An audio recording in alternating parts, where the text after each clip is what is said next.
we'll get started. So welcome back to iSpy 360's webinar series. I'm your host, Frederick, and today we will be covering how to get the best out of your 360 cameras. Now, we here at iSpy 360 are constantly striving to help you get the best quality and experience when using our tools. One of our most vital steps is taking the 360 photos for your tour. Now, we've put together an extensive best practice guide, which covers absolutely everything you need to know about taking the best 360 photos possible for your tour, including the simple things that may slip us by on a photo shoot, such as lighting, the positioning of your camera, and tripods, all of which are key to ensuing a high-quality tour. Now, our best practice guide is available on our YouTube channel, and I've actually just linked it in the chat box below. So you're able to access that best practice guide and watch it whenever you please. Now, when it comes to camera choice, iSpy 360 is compatible with all 57 plus cameras available on the market. And we've tested every single one of them, so we can tell you about the best options available to you. Today, we are very lucky to have the CEO of Dmd, Elie-Grégoire Khoury, who has developed the VRkit, a fantastic product that transforms a smartphone into a 360 camera. So without further ado, let's welcome Elie.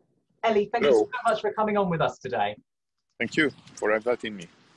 Our pleasure. Now, first and foremost, I'd like to ask you, could you tell us a little bit about you, yourself, and how you got started with the VRkit? Sure. So I'm a mathematician and programmer. And the image processing, the photography is at the intersection of these two passions that I have. I have started the company Dmd in 2010, 10 years ago. We have specialized in 360 imaging from the start. We have developed an app called Dmd Panorama that we launched in 2011 on the App Store and Play Store that allows to capture 360 images directly without any hardware, just handheld. This application had millions of downloads. It was featured on the App Store and Play Store, and a lot of people appreciated how fast it was and the quality, the resolution. And then we wanted to provide the full experience. We thought, how can we get not only a 360 left and right, but how to bring also top and bottom, and especially for the real estate market that requires to see the ceilings and the floors. So we looked a bit around and thought, what is the possible way to do this? And we had two options. One thing was to ask the user to capture upwards and downwards, so adding additional capture, or thinking about some small equipment that could enlarge the field of view of the mobile phones. And this is the way that we have gone through, and we have created the VRkit. Incredible. So can you tell us what is possible with a VRkit? So with the VRkit, so it's a kit. So it's made of different parts, mainly two essential components. A fish eye lens. So it's like the eye of a fish that is supposed to cover the whole field of view. So the fish might probably, I don't know, I haven't met the fish and asked, but probably can see everything upwards and everything downwards, everything on the left on the side. So this fish eye lens that you clip on the top of a mobile phone makes the mobile phone behaves as if it has a native fish eye lens. So this is one component. The second component is a spinner, an electronic spinner that is able to make the full turn, hence making the process faster and more always good. I mean, more let's say repetitive. Like it's always, you always get the best picture, because otherwise, if it was handheld, some people might wave or tilt the phone or not rotate perfectly and as a circle. So this is why we have built the spinner. So these are the two essential components of the kit. Of course, we have options. We have optional accessories like a remote control, like VR glasses. This is something that it brings some fun to the kit. You can also have special phone cover, phone cases, where you can screw the lens on top of the case instead of having a clip. These are options, but the main essential components are the, I repeat, the fisheye lens and the spinner. And of course, an app that is free. It's a free app called theVRkit in one word. It's important, theVRkit, not VRkit, theVRkit, and there is no space, the VRkit. It's a free app, and we don't intend to charge it anytime in the future. It's the, I mean, you paid to get the kit, so we give you the free app. And the app drives the hardware, so there is no manual processing to be made by the user. It's just pressing on the screen or pressing on the remote control if you have one. And the app drives the rotator. It's through a Bluetooth connection. It tells to the phone to rotate a bit, takes a picture, then rotate again, takes another picture, etc. So this is the thing with the app. You only have to press the button. I love it. I mean, I almost exclusively now use the rotator kit to take my 360 photos. And it just blows me away just how easy it is, how accessible it is. And also, and I think this is really important to everyone listening, it's one of the most affordable options out there as well. I really do love it. Now, because of all those features, especially the high quality you get, do you feel that smartphone cameras could actually replace traditional cameras in the future? Well, if you use a traditional camera and you like to make a 360 image, the process is excessively complex. I wouldn't recommend someone who doesn't have deep skills in not only photography, but also in stitching, image stitching, to go in this path. I mean, either you buy a 360 camera, a one-touch 360 camera that does the capture and everything, like the Ricoh Theta or the Xiaomi, for instance, Sphere, MI Sphere, or you go into the VRkit and smartphone. But if you really want to capture 360 and you go in the SLR path, you need software and something called nodal tuning, special tripods. It's really complex. And it has a cost. Of course, eventually you can get even higher resolution than what you could get with the VRkit, but at a very, very high cost in time and in equipment. Yes, yes, certainly. Well, that's it. With the VRkit, is there any way of improving your virtual tours if you choose to use the VRkit? Yes. Basically, there is a very easy way to get 80% quality with the VRkit, 80% of the potential of the VRkit, by just putting the fisheye lens right. This is something, I mean, you should make sure it's well-centered, because if it's not well-centered, you will get a bad quality. And how to make sure it's well-centered is by looking at the circle, the dark corners. They should be sharp. If they are blurry, it means that you need to adjust a bit the fisheye lens. Additionally, you could look through the fisheye lens and you can see your phone lens, and you can adjust the fisheye lens to get your phone lens perfectly in the middle. So once you do this, you get 80% of the quality and you're good. Now, if you'd like to cross the 10 to 20%, remaining 10 to 20%, there are a few hints. First hint is to adjust the fisheye lens to be at the center of the rotator, because some phones have the lens on the side, some phones have the lens on the middle. So if your phone, like the iPhone, has the lens on the side, you should shift your phone, because what's important is to have the lens on the rotation axis. So this is one thing you could do.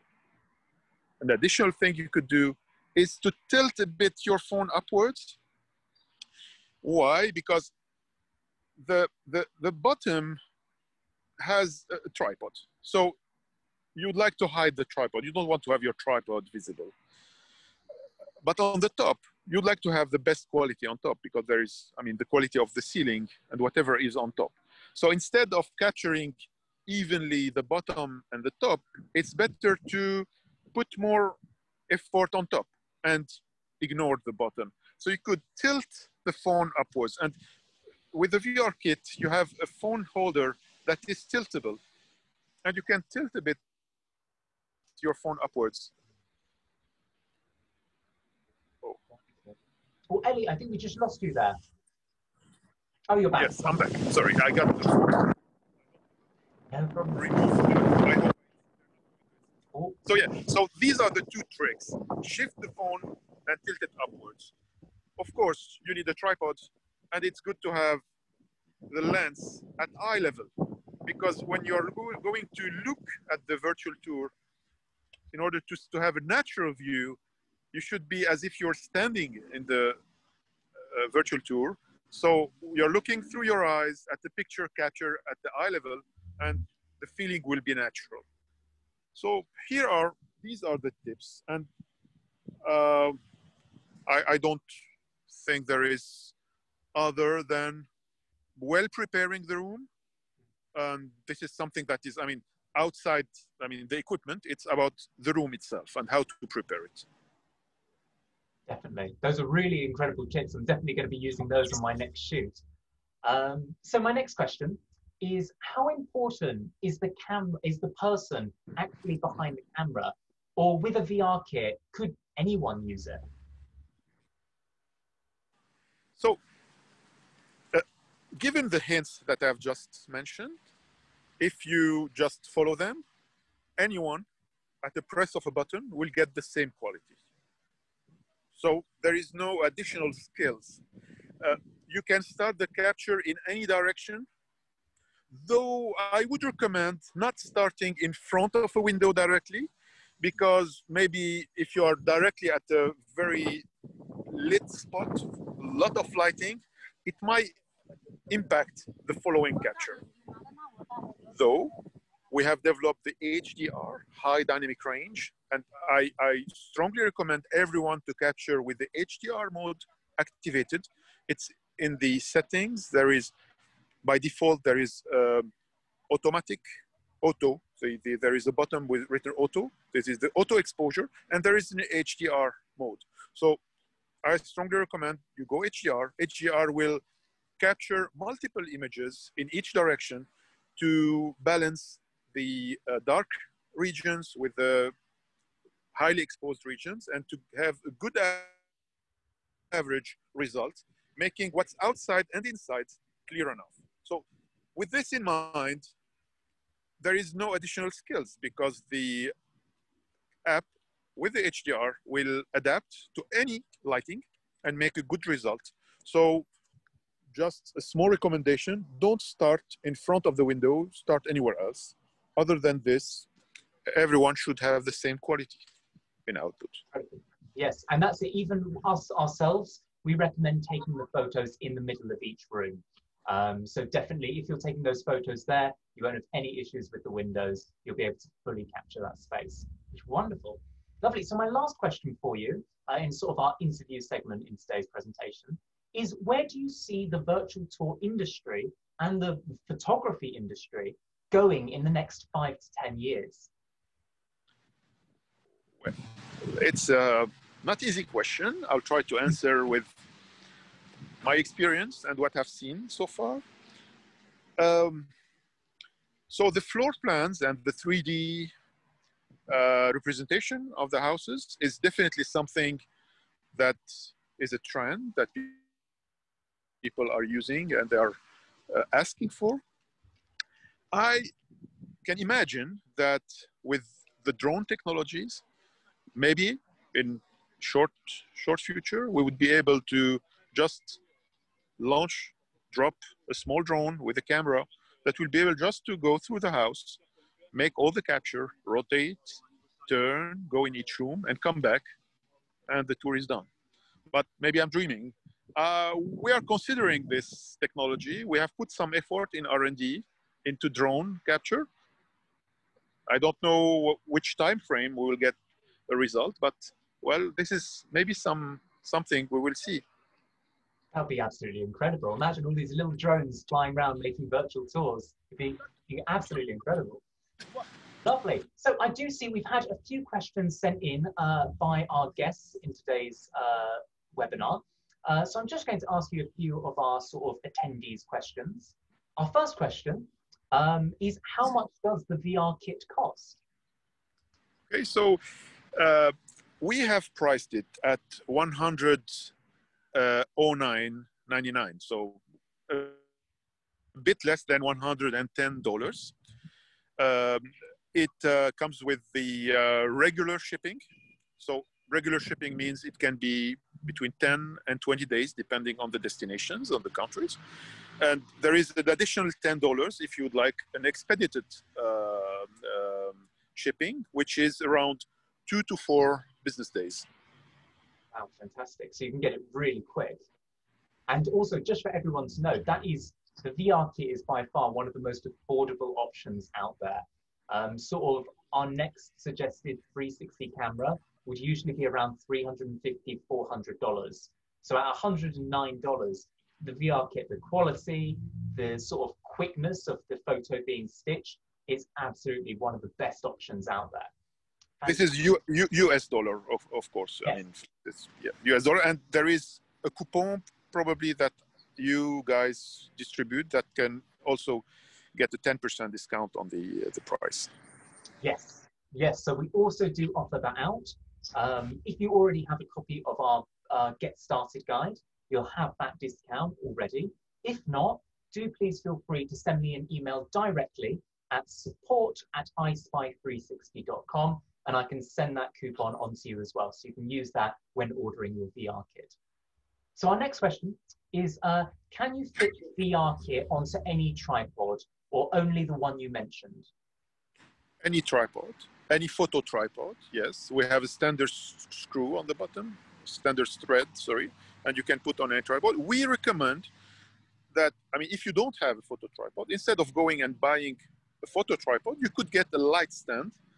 A light stand is the minimal tripod that you can use for the VRkit, because it doesn't come with the bells and whistles that are required for a regular camera. For instance, we don't need a bubble level because the app itself knows, because there are sensors in the phone and knows what's the level. And even if your phone is not that level, the app compensates this and the result would be straight. There is no need to make sure that your tripod is at level. So you don't need to buy a photo tripod with a level, for instance. Excellent, definitely. And that's it. The one thing I would say is, if you are looking for tripods, do also make sure that it's tall enough to reach eye level. As Ellie mentioned earlier, that gives the best sort of perspective throughout your tour. Lovely. So our next question is, can any smartphone use the VRkit app? Or does the phone need to be new to access the software? Yeah, so we don't require that you have the latest phone. Any phone with around 12 megapixel camera. 12 megapixels means for iPhone, starting the 6S. The 6S is like 4 or 5 years old. It had 12 megapixels.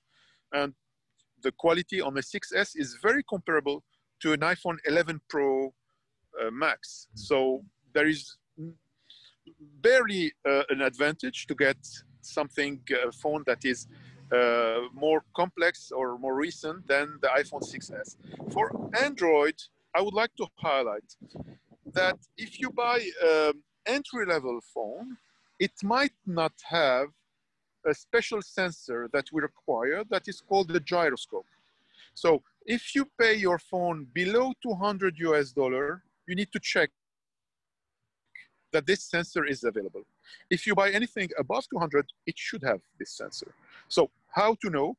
Well, there is one test that is very easy. Open the Play Store and check if the VRkit app is there. because if you don't have this sensor, if your phone is not compatible, well, the Play Store will hide the app. So if you can see the VRkit app, it means your phone is compatible. This is only for Android. For iPhone, all iPhones do have this sensor. Fantastic. Lovely. So our next question is, can I use my tablet instead of my phone for the app? Well, no. I'm not sure for the mini tablets, like the iPad mini, because I haven't tested myself. We haven't tested in the team. We haven't designed the spinner to support heavier than the largest phone. Let's say the iPhone Pro Max, that is the heaviest phone. Well, we're sure that with the iPhone Pro Max, it will be possible to rotate it. Whereas on the iPad mini, it's possible that the rotator will suffer a bit from the weight of the mini tablet. If you really insist to use your tablet, you could just use the fisheye lens that you clip on the tablet camera and you rotate handheld then. This will be possible. The quality will not be as good as with a spinner because it will rely on your ability to rotate perfectly in a circle. But this would be an alternative if you really want to keep your tablet and not use your phone. Although do bear in mind, if you do take it holding it yourself, you may capture yourself in your photo. So don't be surprised if you pop up in your photo. It's better, if possible, to use a tripod to hold your camera and then with the rotator kit itself, because it means there's very little of that in the photo and you can hide it with a nadir image really easily. Lovely. So our next question is, can't I just edit the tour at the end if the lighting is bad? Well, once a picture is taken, a 360 picture is taken, you can see the result. If you see that the result is not as satisfactory as you would expect, I would suggest that you take it again and make sure you select the HDR, because with HDR, you shouldn't have an issue with the lighting. You don't even need an artificial lighting because the phone will adjust the exposure and all the settings to capture even in a very low light setting. So I think that if you have the HDR mode on, there shouldn't be a surprise. But well, since the result is viewable, as soon as the full turn is done, it's immediately available on your screen. Have a look, and if you're not satisfied, take it again.